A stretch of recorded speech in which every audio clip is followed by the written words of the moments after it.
Welcome. In front of me is LENOVO IdeaPad Slim 5, and in this video I will show you how to take a screenshot on this laptop.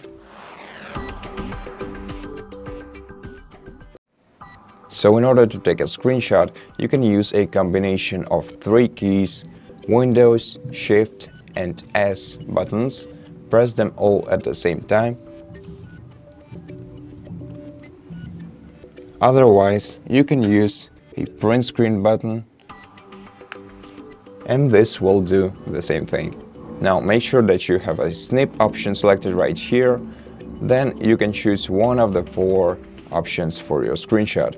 Let's start with the rectangular screenshot. To take a rectangular screenshot, you simply have to select an area of your screen that you want to take a screenshot of, and once you're happy with your selection, release the left key of your mouse, and by clicking on the notification that you're gonna see in the bottom right corner of your screen, you'll be able to see the preview of your screenshot. You can edit it using the quick tools on the top bar of your screen, and you can save the result by clicking right here.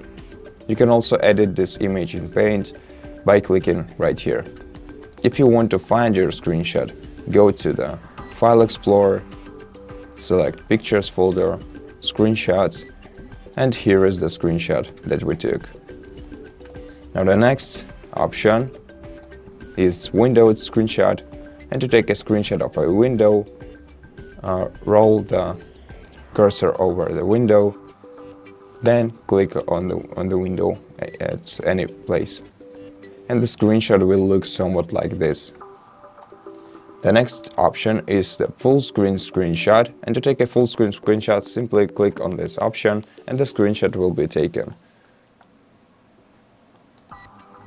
And the last option is a Freeform screenshot. And once you select the Freeform screenshot, you gotta draw any shape that you like on your screen. And once you're happy with the selection, your screenshot will look somewhat like this, depending on the shape that you drew. And that's basically it. Thank you for watching this video. If you liked it, consider subscribing to our channel, leave us a like and a comment below. And I'll see you in the next one.